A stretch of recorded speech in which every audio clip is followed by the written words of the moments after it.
खराब समय किस लिए है? लोगों के जीवन में सब सुख समृद्धि हैं दिखाई के तौर पर, जो दो आंखों से देख रहे हो इसमें सब चीज सुख दिखाई दे रहा है, लेकिन अंदर की जो वेदना है, अंदर की संवेदना है, आपके जीवन के जो विचार हैं, आज का जो कल्चर है, दिखावा जो दुनिया कर रही है, अंदर में क्या और बाहर में क्या, ये बहुत अलग है। एक समय ऐसा था, उस समय में एक फसल एक बार बोते थे, उसको 1000 बार काटते थे। वो सतयुग का समय था। अब चल रहा है कलयुग। तो कलयुग में प्रकृति ने अपना मुख मोड़ लिया। न समय पे बारिश होती है, ना समय पे गर्मी, ना सर्दी, ना इंसान अभी कुछ कहता है, बाद में कुछ करता है, सुबह क्या सोचता है, रात को कुछ कर देता है। झूठे लोग कसमें खाते हैं, वादे करते हैं, तोड़ देते हैं। इस समय में आप लोगों को हर इंसान से बचना है। इंसान को इंसान से डर हो गया, इंसान को इंसान से डर है और भगवान से दूर है। अगर वही इंसान भगवान से प्रेम करने लग जाए तो शायद उनके जीवन में सुख आ जाए। पर भगवान से प्रेम करने का जो रास्ता है वो महात्माओं के द्वारा है। महात्माओं से लोग दूर हैं, क्योंकि अभी का जो समय है इस पे हर इंसान पे बिलीव नहीं कर सकते।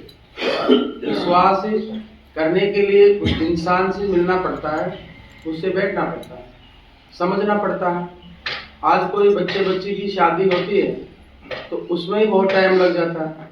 वो एक दूसरे को समझने में कई दिन बीत जाते हैं, और जब इंसान को देखते हैं वो अलग होता है, बाद में अलग होता है। तो इनमें क्या है कि जो अपनी इंद्रियां हैं, इंद्रियों का भी इसमें दोष है। जैसे 5 कर्मेंद्रियां हैं, 5 ज्ञानेंद्रियां हैं। तो ज्ञानेंद्रियों के द्वारा जो ज्ञान ग्रहण किया जाता है और फिर कर्मेंद्रियों के द्वारा उस भोग को कर्म किया जाता है, उनको भोगना पड़ता है। तो अभी का जो समय है इसमें हर काम को सोच समझ के करें। एक चीज में 10 बार सोचें फिर समझें। समझ में नहीं आए तो गुरु आश्रम में जाके गुरु से पूछे ये काम कैसे होगा। बच्चा स्कूल में पढ़ने जाता है तो टीचर पढ़ाता है, और टीचर जब बच्चे को पढ़ा रहा है और बच्चा को क्वेश्चन समझ में नहीं आया तो वही टीचर समझाएगा कि जो उनको पढ़ा रहा है। उसी प्रकार से आध्यात्मिकता में भी कई प्रकार से प्रश्न उठते हैं, और उन प्रश्नों का आंसर वही मिलेगा जिसने आपको सत्संग दिया। तो सत्संग में जब बैठते हैं तो एकाग्रचित होकर के बैठे। जैसे मन किधर और है, दिमाग यहाँ, फिर भटक गया, फिर शरीर से यहाँ हो, मन तुम्हारा बाहर है, वचन का पालन करते नहीं, तो सत्संग में कोई फायदा नहीं। सत्संग में जाने से फायदा जब होता है जब वो जीव सत्संग में पूर्ण रूप से बैठे, नतमस्तक होकर के बैठे और संसार की सब चीजों से दूर होकर के फिर एकाग्रचित बैठे। काक्य चेष्टा वकोध्यानम स्वानिंद्रा अलभारी ग्रह त्यागी पंचलक्षण विद्यार्थी ने, जो पढ़ने वाला जिस प्रकार से बच्चे को इतने नियमों में रहना पड़ता है, काक्य चेष्टा कौवे की तरह, एक आंख बंद करता है, इधर उधर देखता है, किसी की रोटी चुरा के भाग जाता है। वकोध्यानम बगुला होता है, किसान खेत में खेती करता है, एक टांग पे खड़ा रहता है और उसको पे बगुला खड़ा रहता है, और जैसे ही उसको कोई मछली जानवर दिखा उसको पकड़ा अंदर गिटक गया। तो ऐसी भावना आपके अंदर होनी चाहिए, कहीं से ज्ञान मिल रहा है, ऐसे बैठे और तुरंत उसको प्रभाव जीवन में। काके चेष्टा वकोध्यानम स्वानिंद्रा, कुत्ता होता है नींद में सोता है, पर इतनी गहरी नींद में भी नहीं होता कि तुम्हारी कोई चीज चुरा के भाग गया। नींद में तो रहो पर गलफत में मत रहो, रजा में बनाए रखो, नाम की साथ में सो तो ठीक रहे। जब बताया काके चेष्टा वकोध्यानम स्वानिंद्रा अलभारी, भोजन हमेशा थोड़ा सा कम खाना चाहिए। सोते वक्त ज्यादा खाओगे या सुबह ज्यादा खाओगे तो उससे क्या होगा कि शरीर को कष्ट मिलेगा। तो शरीर को कष्ट दोगे तो आत्मा इसके अंदर प्रसन्न कैसे रहेगी। जो प्राण शरीर के अंदर हैं उन प्राणों का, आत्मा का और मन का और गुरु के नाम का और शरीर का इनका सबका मेल होना चाहिए। जब बेमेल हो गया तो जीवन खराब हो गया। तो इस बात को आप समझो कि खाने का पीने का काके चेष्टा बको ध्यान स्वानिंद्राला भारी गृह त्यागी पंच लक्षण विद्यार्थी ने बच्चे में 5 लक्षण होना चाहिए। उसी प्रकार से खून का बेमेल बन जाता। खाने पीने की वस्तुएं भी शुद्ध शाकाहारी सदाचारी होना। विचार कैसे होगा? जब खाओगे गलत चीजें तो विचार गंदे होंगे। अब गंदे विचार कब बन जाएंगे? गलत चीजों को खाओगे। अच्छी चीजें खाओ। तुमने ठेका नहीं ले रखा संसार का, ठेका लेने वाला वो एक है और उसकी रजा में तुम चलो। उसको चलाने की कोशिश ना करो। उसको चलाने की कोशिश करोगे, तुम्हारे मन से काम करोगे तो मन की जो बात विचारधारा है, वासना है, वो कुछ पल के लिए नष्ट हो जाएगी और फिर समय के बाद पछताना पड़ेगा। प्रकृति ने हर चीज सोच समझ के बनाया। सर्दी गर्मी बारिश। अब सर्दी आएगी तो बारिश भी आएगी, तो बरसात भी आएगी तो सुख भी आएगा तो दुख भी आएगा। अब दुख आए, गुरु आश्रम में जा रहे और दुख मिला, दुख मिलने से आश्रम को छोड़ दिया गया, हमको क्या फायदा मिला? कष्ट मिला। तो गुरु ने परीक्षा ले रखी है, परीक्षा ले रहा होगा, लेने तो कितने दिन लेगा? तुम आंख बंद के मस्त हो जाओ कि जो तुम हमारे और हम तुम्हारे हैं, तो तुम जितना कष्ट दो उतना दो, लेकिन हम तुमसे दूर नहीं जाने वाले। और फिर जब गुरु का प्रेम बरसेगा तो देखना तुम्हारे ऐसी बाहर आ जाएगी कि तुम सोच नहीं सकते। किसी भी जीव को खाओगे तुम्हारा खून, अब तुमको डॉक्टर दवाई देता है 50 mg की टेबलेट काम करेगा और भैंस के इंजेक्शन लगाएगा 500 mg की, और 500 mg के मांस को तुम शरीर में खाओगे और जब तुमको डॉक्टर टेबलेट देगा 50 mg की तो तुम्हारे खून में बेमेल हो गया। 50 mg की दवा इंजेक्शन काम नहीं करेगा तो फिर भैंस वाला इंजेक्शन लगाना पड़ेगा शरीर में, तो इलाज होगा। अभी डॉक्टरों से इलाज क्यों नहीं हो रहा पेशेंट का? आज इतनी बीमारियां बन रही है, कोई डॉक्टर इलाज कर पा रहा है? थोड़ा बहुत इलाज करता है, फिर कहता है समझ में नहीं बैठ रही, फलानी जांच करवा लो, फलानी जांच करवा लो, फलानी जांच करवा लो। तो जांचें इतनी क्यों कर रहे हैं? क्योंकि जो जांच करनी चाहिए और जो बीमारी है तुम्हारी सीबीसी की, आरबीसी, डब्ल्यूबीसी की, एचबी की, ये सब जांच हो गया। लेकिन शरीर का जो समटेंस है वो आरबीसी पे, डब्ल्यूबीसी पे व्हाइट कणिकाएं और रेड कणिकाएं बॉडी के अंदर जो बनती है, और सेल्स तुम्हारी बॉडी में जो पॉजिटिव होते हैं, अब सेल्स नेगेटिव हो गया और कहीं पे क्लॉट बन गया, वो कैंसर बन गया और डॉक्टर से इलाज करो। ये बीमारियां बढ़ क्यों रही है? क्योंकि शरीर को जो चीज की प्रकृति ने जो चीज बनाई वो चीज तो खाते नहीं, और प्रकृति से विरुद्ध चीजें खाओगे, गलत चीजों को खाओगे। आजकल पढ़े लिखे सब बच्चे आजकल नॉर्मल हो गया, किसी स्कूल में चले जाओ, कॉलेज में चले जाओ, किसी संस्था में चले जाओ, डॉक्टर साहब ने कहा कि अंडा शाकाहारी है, हमारे टीचर कहते हैं अंडा शाकाहारी। अंडा शाकाहारी नहीं है, अंडा मांसाहारी है। जिसने बताया गलत बताया। शाकाहारी कहाँ से हो गया वो? जब रजु शकला पीरियड में महिलाएं मंदिर में पूजा तक नहीं करती तो मुर्गी भी तो स्त्री है और उसके गंदे खून से अंडा बना। अब वो अंडा गंदा बन गया और बच्चा किसी जीव की हत्या की। अब अंडे को खाओगे नहीं, उसको फोड़ोगे नहीं तो उसमें बच्चा नहीं निकलेगा? निकलेगा। तो दूध तो प्रकृति ने बनाया, अंडा बनाया, लेकिन अंडा बनाया संतान की उत्पत्ति को बढ़ाने के लिए और दूध बनाया उसको पीने के लिए, और दूध और अंडे को एक जगह जोड़ दिया। बहुत गलती बात है। समझ में नहीं आता तो किसी समझदार से पूछ लो, पर तुम किताब में पढ़ा अंडा शाकाहारी है और उन्हीं से प्रश्न करते अंडा शाकाहारी है, तो कच्चा है तो शाकाहारी और पक जाए तो मांसाहारी। चीज तो वही है। गुड़ खाओगे तो शुगर बढ़ेगी तो गुलगुला से भी बढ़ेगी ना। अब गुड़गुले की रेसिपी अलग हो गई महाराज जी, उस गुड़ में आटा मिला के उसको मीठा तो उसमें भी रहेगा, तो फिर अंडा शाकाहारी कहाँ से हो गया? अंडा गंदी चीज है। अंडा संतान उत्पत्ति जीव है, उसमें किसी माँ का बेटा उसमें, और उसको तुम खाओगे तो किसी का दोष लगेगा। इसलिए अंडा नहीं खाना। और बच्चों को भी समझाओ।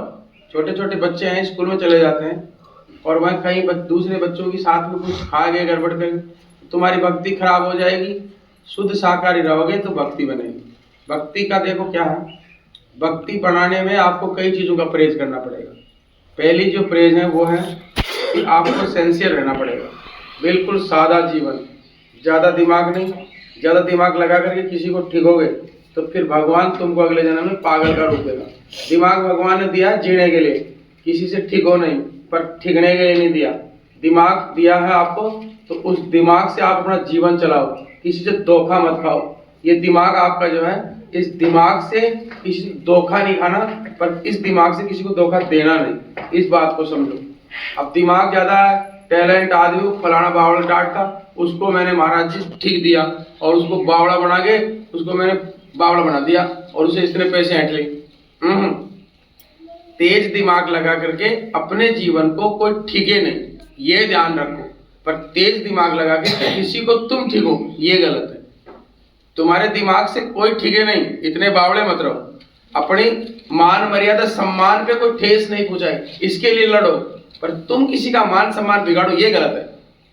किसी का मान सम्मान तुम बिगाड़ो, ये गलत है। पर तुम्हारा कोई मान सम्मान अगर बिगाड़े तो उस पे खड़े रहो अटल, उसमें कायरता नहीं दिखानी।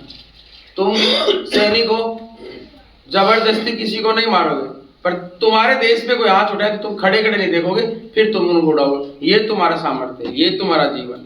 इस बात में समझो।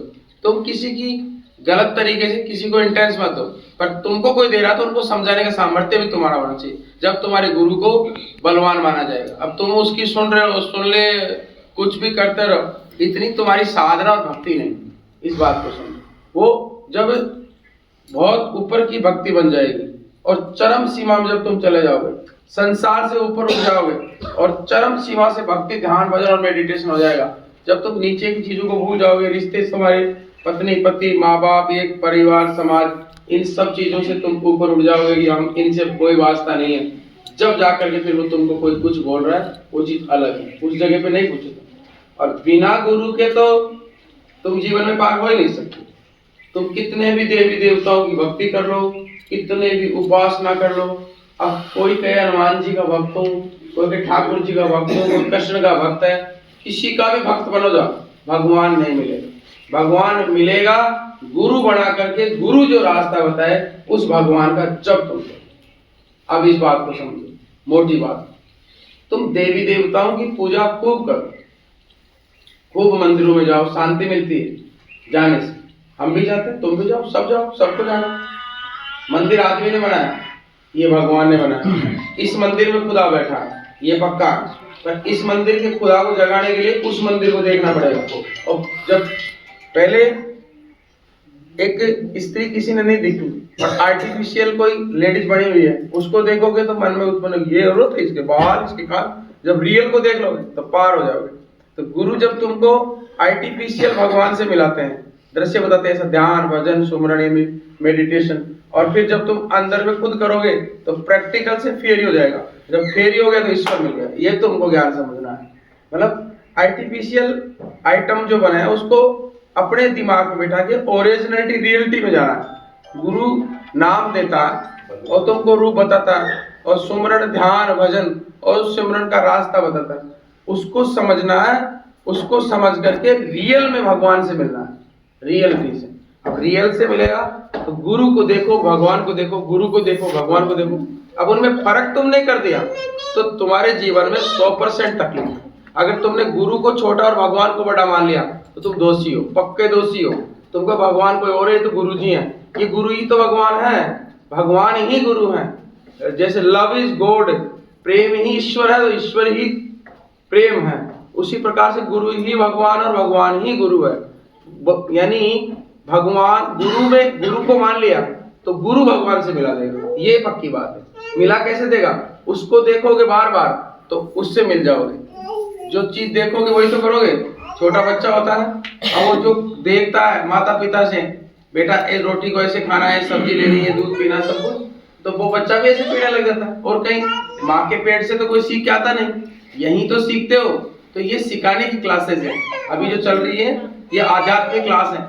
यहाँ पर कोई भी आदमी आएगा कि दुखी रहेगा, रोता रहेगा, ये सब यहाँ के बैठे सत्संग सुने, सुकून मिला।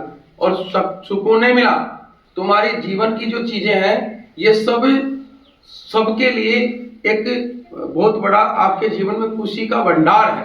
यानी जैसे किसी को, बच्चे को नौकरी नहीं मिली, किसी के घर में अनहोनी घटना हो गई, किसी का बच्चा दूध नहीं दे रहा, बच्चा दूध नहीं पी रहा, और किसी की भैंस दूध नहीं दे रही, किसी की क्या तकलीफ, कोई पीता नहीं, कोई देता नहीं, सबका लफड़ा। और किसी की जमीन कम है तो वो जमीन के लिए रोता, किसी की ज्यादा है, कहाँ कागज रह गए, कहीं पे महाराज जी 10 बीघा रजिस्टर नहीं, सब दुखी। कोई चाल मस्त, कोई हाल मस्त, कोई खाके रोटी दाल मस्त, सबकी बीमारी, सबके टेंशन, सब डिप्रेशन में। तो जो लिमिटेशन में काम करो, इतना भी मत करो कि तुमसे संभले नहीं जाए, और इतना कम भी मत करो कि समाज में तुम रहने के लायक नहीं हो। समाज में भी बैठ सको, समाज में आपके जो रस्में हैं, मतलब शादी विवाह ये सब ये भी करने हैं, और माता पिता पति पत्नी की जो रिश्ते हैं, इन रिश्तों की मर्यादाओं को आपको समझना भी है, और इसकी साथ साथ में आपको जिंदगी भी जीनी है।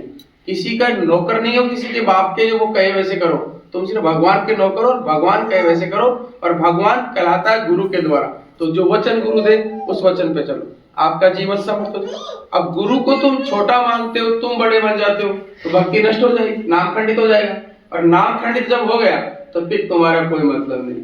पिता जैसा भी है अपना घर में, पिता की कुछ बातें सही है उसको मानो, पिता की बात समझ में नहीं आया, इंटेंस समझ में नहीं आया, पिता को समझाओ। तो ये समझाना और समझना, ये दोनों बातों को आपको समझना है। वो समझा क्या रहे हैं, उनको समझना क्या है, ये सब चीजें आपको जरूरी है।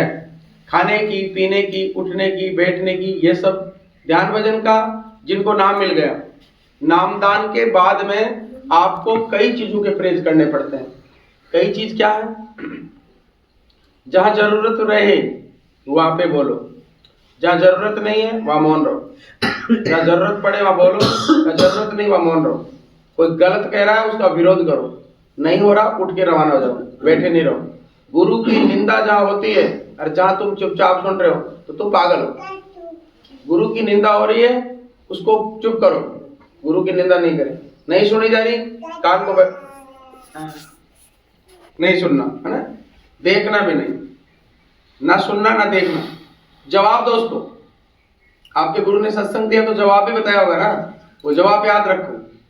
कि पहला शब्द तो तुम्हारे पास यही है कि एक नुगरा आदमी आपको कुछ भी बोल रहा है तो उसका तो गड़ा ही नहीं है। ग्लास होता है, चाय डालते हैं उसमें कंटी बनी होती है, कांच के ग्लास में कंटी होती है, और कंटी से इतनी नीचे रखो चाय, कॉफी जो पीते, तो वो डुलेगी नहीं, वो भर गया तो उजड़ जाएगा, तो वो उजड़ गया। और तुम्हारी कंटी गुरु ने बना रखी है तो उससे बैलेंस नहीं बिगड़ेगा और उसके अंदर रहेगी। ऐसे आपकी कंठी है, इसके ऊपर जो शब्द बोलो वो सोच समझ के बोलो। शब्द शब्द ने सब जरत राखा, जाके को जहां पहुंचाया, और सब संत ने क्या बखान और चढ़ चढ़ पूछेगा। कितने गजब की बात, सभी संतों ने भक्ति वही की और शब्द पकड़ाया और शब्द की डोर से ऊपर पहुंच गए। जैसे कोई मंदिर होता है और उसके सीढ़ी बना रखी है, सीढ़ी से चढ़ता है, कोई लिफ्ट से चढ़ता है, और कोई आजकल वो डोली चलती है उसमें बैठ के चलता है, कोई पैदल चलता है। चलने की विचारधाराएं कैसी भी हो सकती हैं, जाना तो सबको ही वही है, मूर्ति के दर्शन वहीं से करने हैं, तो भगवान से मिलने का रास्ता तो वही है। अब गुरु के बताने का जो तरीका है, सभी गुरु का तरीका वो अलग अलग तरीका हो सकता है, जाना सभी को है, पर होना गुरु पूरा चाहिए। पूरे गुरु की क्या पहचान, पूरा गुरु की जो पहचान है वो ये है कि वो संसार के सभी जीवों से प्रेम करेगा और सभी जीवों को सही सही मार्गदर्शन बता करके उनको सही जगह पहुंचा देगा। और उस शरीर से उनका आपसे कोई रिश्ता नहीं होता, आत्मा कनेक्ट होता है, और आत्मा को पकड़ करके परमात्मा से मिलाने का उनका काम होता है, उनका मार्गदर्शन होता है। तो उस बात को समझ करके अपने जीवन के जो जीने की शैली है, इसमें कई चीजों का रद्द-बदल करना है। अभी बिगड़ कहाँ जाते हो, छोटी छोटी बातों में फंस जाते हो। कि तुम्हारे एक तकलीफ हो गई कि तुम कहाँ जा रहे हो, तो महाराज जी के पास में गए, कि तुम वहां मत जाओ, तुम्हारा काम एक दिन में करवा दूंगा, वहां चले जाओ, और वहां तुम्हारे 5,000 रुपये लगेंगे, कड़ा बना देंगे और ये काम करवा देंगे। वो भूखा कभी आपका काम नहीं करेगा, वो खुद भूखा नहीं, और वो काम नहीं करेगा। काम होगा तो तुम्हारा गुरु करेगा, और गुरु नहीं कर सका तो कोई नहीं कर सका। इस बात को समझ लेना। ये तुमको सबसे बड़ी बात ये सोच लेना दिमाग में कि मिलेगा तो यहीं मिलेगा, यहाँ नहीं तो कहीं नहीं मिलेगा, पक्की बात। अब उसको देखने के लिए कहीं भी चले जाओ, सुनने के लिए कहीं चले जाओ, महसूस करने के लिए कहीं चले जाओ, तो सुकून वहीं मिलेगा। तो चरम सीमा में जब भक्ति बन जाएगी, ध्यान भजन सुमरण में जब 15 मिनट से 20 मिनट बढ़ जाए और 20 मिनट से 25 मिनट बढ़ जाए, जब चरम सीमा से ऊपर भक्ति होने लग जाए, जब तुम बैठे हो सुबह ध्यान भजन में, आंखें वहीं रुकी है और ऊपर की तरफ जा रहे हो, और बिना बजाए बाजा बाजे, घंटा शंख न जारी, और बेरा सुन सुन होत मस्त, सुध की नहीं बिचारी, शरीर का पता ही नहीं किधर उधर। तो समझो कि गुरु की दया बरकरार तुम्हारे ऊपर बन रही है। अब दया बन रही है, और इस दया से अब आगे का काम अपने आप से होता है, रास्ता निकल जाए। एक समय ऐसा आता है किसी आदमी से गया अपने ऊपर चढ़ गया हो, एक गुरु की रजा हुई, अपन किसी के सामने गए वो सब चुप हो गया और अपनी बात को मान लिया। इस रजा को समझना जरूरी है, इस बात को समझना जरूरी है। अब इस बात को समझने में आपको थोड़ा टाइम लगेगा। चरम सीमा का मतलब है लास्ट स्टेज, भक्ति का लास्ट स्टेज, चरम सीमा। चमड़ी से, शरीर से ऊपर उठ गया, इससे प्रेम घट गया, इससे ऊपर उठ गया, और जब तुम्हारा मेडिटेशन उस जगह पे पहुंच गया और जब तुम प्रभु से चालू हो गया तो तुम्हारा पहला आंसू आने चल रहे, हृदय से प्रेम होना और सब ऊपर पहुंच गए। फिर ऊपर के जाकर के जब तुम्हारे को दर्शन दीदार हुए, प्रेम हो, फिर हंसी आएगी, फिर तुम्हारे आंसू रुक जाएंगे और आंसू जैसे गिरे फिर खुशी, फिर हंसोगे, फिर अंदर ही अंदर में जब तुम प्रफुल्लित हो जाओ, खुशियां मिलने लग जाए और फिर संसार के लोगों को देखोगे तो तुमको लगे कचड़ा है, सब कुछ नहीं, ऊपर चलो, फिर देखो दौड़ तुम्हारी। पर वहां तक तुम पहुंचो, वहां तक पूछोगे पक्का, पर तुम सहन करो, सहन शक्ति बढ़ाओ। सहन शक्ति नहीं है, एक किसी ने छोटी सी बात उससे झगड़ा प्रसाद कर लिया, उससे लड़ाई, सिर फोड़ दिया उसका, तुम फोड़ दिए, चलो थाना, चलो केस, चलो दिल्ली, चलो अजमेर, कलकत्ता, सब इधर उधर, तो क्या है मतलब तुम्हारा? किसी से मत फंसा करो। जन संसार है, तुम गाड़ी चला रहे हो तो तुमको तो तुम्हारी गाड़ी का ध्यान रखना है। अगला पागल हो सकता है तुम्हारे से ठोक दे, तुम्हारे ये जरूरी नहीं कि तुम्हारी गाड़ी सही चलाने से एक्सीडेंट बचेगा, ये जरूरी नहीं है। अगले का भी ध्यान रखो, वो भी पागल हो सकता है तुम्हारे से ठोक दे, ये भी ध्यान रखना है। तो ध्यान भजन सुमरण में तुम्हारी भक्ति के साथ साथ में आसपास का माहौल भी देखना पड़ेगा कि तुम्हारे पास में मांसाहारी लोग कितने हैं, शाकाहारी कितने हैं, नेगेटिव वाले कितने हैं, पॉजिटिव कितने हैं, मैं जहाँ बैठ रहा हूँ वो लोग अच्छे हैं बुरे हैं, ये सब संगत का ध्यान रखना पड़ेगा। संगत जब खराब है, घर में संगत खराब है, रंगत नहीं है। संगत से रंगत आती है। भाई कैसा है, पत्नी कैसी है, पति कैसी है। जब पति पत्नी एक ही माइंड के दोनों हैं, दोनों समझदार, देखो कितना स्वर्ग बन जाता है। पति के इशारे से पत्नी चले, पत्नी से पति चले, दोनों में अच्छी बॉन्डिंग है, जीवन देखो कितना प्रेम से बने। अब वो नेगेटिव तुम पॉजिटिव, फिर कहीं तुम डो, अब वो फिर ढूंढते रहोगे तो वो बहुत सारी समस्याएं जीवन में आ जाती हैं। थोड़ा थोड़ा माँ को, बाप से, बेटे से, पुत्र से, पत्नी से, नाती से, रिश्तों से, ये सब रिश्तों को निभाओ। कोई इंसान 10 आदमी घर में है, एक आदमी थोड़ा माइंड से पागल है, तो पागल आदमी माइंड से है तो उस आदमी के लिए भी आपको एक बात समझनी है, और वो बात क्या समझनी है कि उस इंसान को इग्नोर भी नहीं करना और उस पर गौर भी नहीं करना। उस आदमी की पूरी बात को सुनो और उसमें जैसी उसकी समझदारी है, जैसा उसका रूप है, वैभव है, उस इंसान से थोड़ी देर बैठ के बात करके उसको प्रेम से समझाने की कोशिश करो। वो नहीं समझता है तो उसको वहीं छोड़ दो, स्टॉप कर दो, फिर थोड़े दिन बाद में फिर करो। ऐसे धीरे धीरे धीरे धीरे उसको समझदारी की बात करके उसके जीवन को स्वर्ग बनाना। फिर जब समय आगे निकले थोड़ा, फिर उसको सत्संग में ले जाओ। फिर सत्संग में वो बैठेगा, आधी बार सुनेगा, फिर उठ जाएगा, फिर आधी बार फिर सुन जाएगा। फिर उसके बाद में क्या करना है कि उसको उसमें से क्वेश्चन निकालना, फिर वो क्वेश्चन करेगा, उसका फिर आंसर देना, फिर वो क्वेश्चन करेगा, फिर आंसर देना, और फिर जब वो और प्रश्न करे फिर एक बार उसको ले जाओ। ये शुरू में आपको मजबूती करनी है, फिर बाद में जरूरत नहीं रहती। पहली बार स्कूल में बच्चे को लेके जाते हो तो बच्चा पूरे दिन नहीं रुकता। पहले माँ बच्चे को साथ जाएगी, टीचर पढ़ाएगा, बहुत सारे बच्चे होंगे तो छोटे छोटे बच्चों को उनको बैठाना पड़ता है। आधी घंटा बैठेगा, फिर मम्मी घर चलो, फिर घर आ जाएगा। फिर दूसरे दिन फिर वहाँ जो बच्चे हैं उनसे उसकी दोस्ती हो जाएगी। फिर 5-6 दिन जब वो स्कूल में बच्चा बैठ गया तो फिर माँ को भूल जाएगा और बच्चों से प्रेम हो जाएगा। जब बच्चों से प्रेम हो गया तो टीचर से प्रेम हो गया, और टीचर से जब प्रेम हो गया तो वो class 1st, 2nd, 3rd automatic फिर वो पढ़ाई चालू कर देगा। यही तो आध्यात्मिक क्लास का भी यही काम है। जब तुम्हारा सत्संग से नथिंग नेगेटिव आदमी है, उसको एक बार लाओगे, वो पहले बुरा बताएगा, फिर एक बार बैठेगा, फिर वो सोचेगा यार कुछ दम है, इतने लोग आ रहे हैं तो मैं भी सुनेगा, समझेगा, और फिर वो कमी भी निकालेगा, बुराई भी करेगा, गाली भी निकाल देंगे, पागल लोग कुछ भी, पर उनमें ध्यान मत दो। फिर प्रेम से बोलो उनसे, फिर प्रेम से, फिर तुम्हारी दुरानी, जिठानी, बुआ, फूफी, मामा, ये सब, और तुम कोस बाबा जी की, कौन जय गुरुदेव, ऐसा कुछ पर उनको बहुत समझो, मत डांटो, उनसे प्रेम करो। उनकी गलती नहीं है, वो नहीं जानते, उनको क्या पता। राम जी आए थे संसार में, लोगों ने क्या क्या बोला क्या नहीं किया, सब सहन किया, पर सबको पार लगा गए।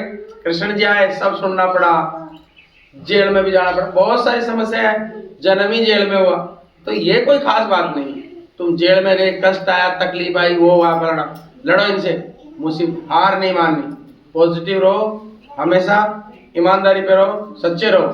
चापलूसी लोगों से जीवन नहीं चलेगा। तुमने उसको कह दिया, वो तुमको कह दिया, तुम्हारे लिए वो बड़ाई कर दिया, तुम उसके लिए कर दिया, बिना मतलब की जीवन जीते हो, कोई इंटेंस नहीं जिंदगी का। वो तुम्हारे दुख के समय में छोड़ के चला जाएगा, वो उसको छोड़ दिया, तुमको छोड़ दिया, 4 दिन की यारी फिर छोड़ के चले गए, ये कोई यारी नहीं। यारी परमानेंट करनी है, और वो गुरु से प्रेम, तुम हमारे और हम तुम्हारे, और उसी प्रेम से देखो जीवन। और जब तुम इंसान में प्रेम ढूंढना चालू कर दोगे तो समझो कि भगवान की खोज कर रहे हो तुम। ये मोटी बात बता देता हूँ आपको, भगवान से, इंसान से जब तुम्हारा प्रेम चालू हो गया तो समझो भगवान की खोज कर रहे हो। और जब उनसे प्रेम चरम सीमा पे पहुंच गया तो गुरु जल्दी मिलेगा, और गुरु से जब प्रेम हो गया तो भगवान जल्दी मिलेगा। इंसान से नफरत करने लगे तुम, हर जिसको गाली निकाल रहे हो, झगड़ा कर रहे हो, सिर फोड़ दिए, उसको थप्पड़ मार दिया, उसको मार दिया, तो समझो भगवान से दूर हो रहे हो। इंसान किसने बनाया? भगवान ने। और भगवान की बनाई हुई चीज से नफरत कर रहे हो तो फिर तुमको भगवान क्या मिलेगा? इसलिए किसी से ना निंदा करनी, ना इतना कोई प्रेम करना, नॉर्मल रहो, मस्त रहो, सही को सही और गलत को गलत रास्ता मिलेगा। आज नहीं तो कल पुत्र खराब हो जाएगा, पत्नी खराब हो जाएगी, माँ बाप खराब हो जाएंगे, दादी दादा खराब हो जाएगा, घर खराब हो जाएगा, जीवन खराब हो जाएगा, क्या फर्क। और खराब जगह ही तुम्हारा जन्म हुआ तो पक्की बात है कि पहले के जन्म के तुम्हारे जो प्रारब्ध है वो इस जन्म में भोगने पड़ रहे हैं। अब सही करो आगे। एक अच्छे दोस्त जीवन, मैं आपको पक्की बता रहा हूँ, एक जीवन में अच्छा दोस्त मिल गया आपको, एक दोस्त। वो जरूरी नहीं कि लड़की को लड़की मिले या लड़के को लड़का मिले, किसी पुरुष को कोई स्त्री मिल सकती है, स्त्री को पुरुष मिले। एक अच्छा इंसान, उस इंसान की संगत करने से आपको जीते जी ईश्वर से मिला सकता है। आप देख लो इतना पावर उससे संगत करने से। प्रेम गलत चीज नहीं, प्रेम कभी गलत चीज नहीं, इसका मेरा दावा अखंड, मैं इस बात का विरोध भी करता हूं कई जगह। प्रेम ही ईश्वर है 100%। प्रेम ही नहीं हुआ जब तुम प्रेम को पहचानोगे कैसे? भगवान के प्रेम को कैसे पहचान सकते हो जब तुम इंसान के प्रेम को नहीं पहचान सकते? इंसान से प्रेम करो। जब कोई भूखा उसको भोजन खिला दो, कोई प्यासा है भैया पानी पियोगे, पानी पिला दो। अब उस प्रेम को वो कौन सी परिभाषा से ले रहा है वो समझना जरूरी है कि प्रेम में कई बार क्या होता है, धोखा भी मिलता है, प्रेम में धोखा भी मिलता है, पर वो धोखे वाला प्रेम मत कर दो, धोखा देना पड़े लेना पड़े, ये प्रेम।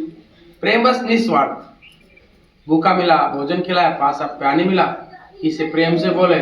कोई गाय आ गई चारा डलवा दो, थोड़ा पानी पिला दो, पशु पक्षी आए दाना डाल दो, कीड़ी दाना सुबह अनाज से सींच दिया करो, कीड़ी नगरा सींच दिया करो, ये सब छोटे छोटे काम करो, इनसे ऊपर उठोगे। अब तुम पुण्य कुछ करोगे नहीं, इंसान से कोई प्रेम है नहीं, डायरेक्ट भगवान का नाम सुमरण चालू कर दिए, पहली क्लास पढ़ी नहीं और 10वीं का बोर्ड पेपर देने चले गए, अब समझ में आया नहीं, ट्यूशन का आंसर ही समझ में नहीं आया, अब पेपर पूरे दिन बैठे रहे, 8 बजे क्लास में गए, 11 बजे छुट्टी, 3 घंटे का पेपर, जाओ घर पे, नंबर आए 0, हो गए फेल, रिजल्ट आया क्या हुआ, आई एम फेल। तो पास कैसे नहीं हुए? तो पास जैसी पढ़ाई नहीं करी। अरे भाई कोई बच्चा आईएएस बना है तो आईएएस बच्चे को फॉलो करना पड़ेगा, इसने कितने घंटे पढ़ाई की, क्या क्या पढ़ा था, कौन कौन सी चीज पढ़ी, किस प्रकार से इन्होंने प्रिपरेशन की, कौन से कोचिंग से इन्हें कोचिंग ली और कितने घंटे पढ़ाई करता था, क्या पढ़ता था, ये सब चीज समझना पड़ेगा। अब तुमने वो समझा नहीं डायरेक्ट उसकी, और ऐसे ही हम नहीं बने, कभी नहीं बन सकते। इसलिए आप लोग सिर्फ मौन रहो, अभी मौन रहने का टाइम, समय आया बोलो, नहीं मौन रहो, जहाँ जरूरत पड़े वहां तो बोलो, जरूरत नहीं है फालतू की, मस्त रहो। कहीं भी जा रहे हो, जैसे ट्रेन का सफर है, सत्संगियों के लिए मोटी बात बता रहा हूँ, ट्रेन का सफर है, एकांत बढ़ाओ, ट्रेन में बैठे हो एकांत बढ़ाओ, और एकांत का मतलब गुरु के नाम का ही सुमरण करो, एकांत का मतलब गुरु के नाम का ही सुमरण करो, और सुमरण जो तुम कर रहे हो उसमें दो सत्संगी मिल गए, प्रार्थना चालू कर दो। दो सत्संगी मिले, प्रार्थना चालू कर दो। दो लोग मिल गए, प्रेम करो। अच्छे आदमी हो, उनसे मिल लो। जो लोग दो लोगों में बैठे हो, 5 इकट्ठे हो जाओ, 6 हो जाओ, 10 हो जाओ, और जब उनसे मिलो फिर उनसे चर्चा करो। वो उससे करे, वो उससे करे, फिर वो लोग इससे 4, 2, 6, 8, 10, 12, 14 ऐसे करते करते एक दिन आपकी बहुत बड़ी संगत बन जाएगी। और जब संगत बन गई तो फिर तो सतयुग आ गया। कलयुग से सतयुग कैसे आएगा? कलयुग से सतयुग कैसे आएगा? कलयुग से सतयुग ऐसे आएगा कि कलयुग के अंदर जो कर्म हो रहा है और सतयुग के अंदर जो कर्म हो रहा है, इस कलयुग में से वो कर्म हट करके सतयुग में जो कर्म हो रहे थे वो कर्म इस कलयुग में होगा।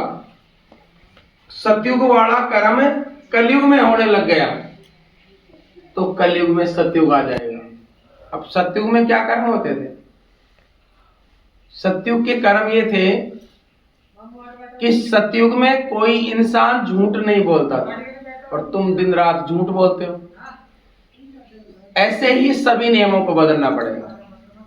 कई लोगों से प्रश्न उत्तर होती रहती है तो कहते हैं महाराज जी झूठ बोले बिगर हमारा जीवन ही नहीं चलता। तुम्हारा बेटा जीवन ना तो चल रहा है ना भविष्य में कभी चलेगा।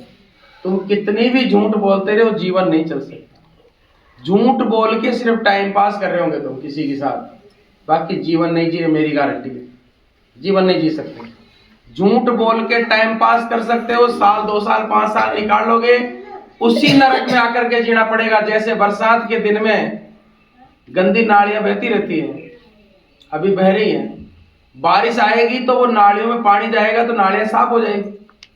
लेकिन वो नालियों में रहने वाले जो मेंढक हैं वो क्या समझते हैं कि हम पवित्र हो गए, गंदा पानी निकल गया। लेकिन जैसे ही बारिश होगी और वो बाहर निकलेंगे, टर करेंगे, बारिश गई, बारिश के समय में पवित्र समझ लेते हैं कि हम बाहर आगे देख लो तुम्हारी तरह हम भी, अब हमारे को जरूरत नहीं नाले में जीने की। लेकिन जैसे ही बारिश गई और उसी नाले में वो कूदेगा, फिर वो टटरवाई करेगा। यही होती है हालात। जो सत्संगी लोग बन करके फिर कुसंग में जुड़ जाते हैं, संगत से दूर हो जाते हैं, उनके हाल यही होते हैं। इसलिए ज्वर रोग के पीड़ित को सत्संग नहीं सुहाए। बुखार का जो रोगी होता है उसको कभी सत्संग अच्छा नहीं लगता।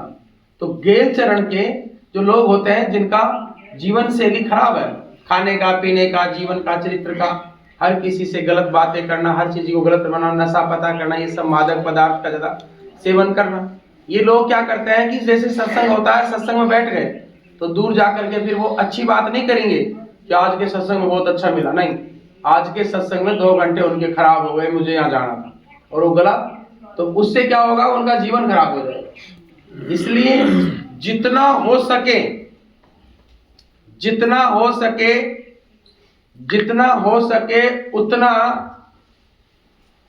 आप सत्संग में जुड़ो।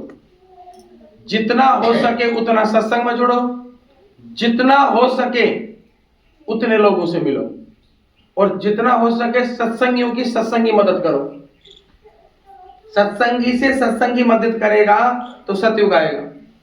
लेकिन सत्संगी से धोखा भी मत खाना, क्योंकि सत्संग में एक बार आया, मंदिर में मिला, तुम्हारी हो गई दोस्ती, तुमने कर लिया विश्वास कि वहां ये भी जाता है, वहां मैं भी जाता हूं उस दरबार में, तो महाराज जी बहुत अच्छा सत्संग सुनाते हैं, तो उस दरबार में जाने वाले सब लोग अच्छे होते हैं।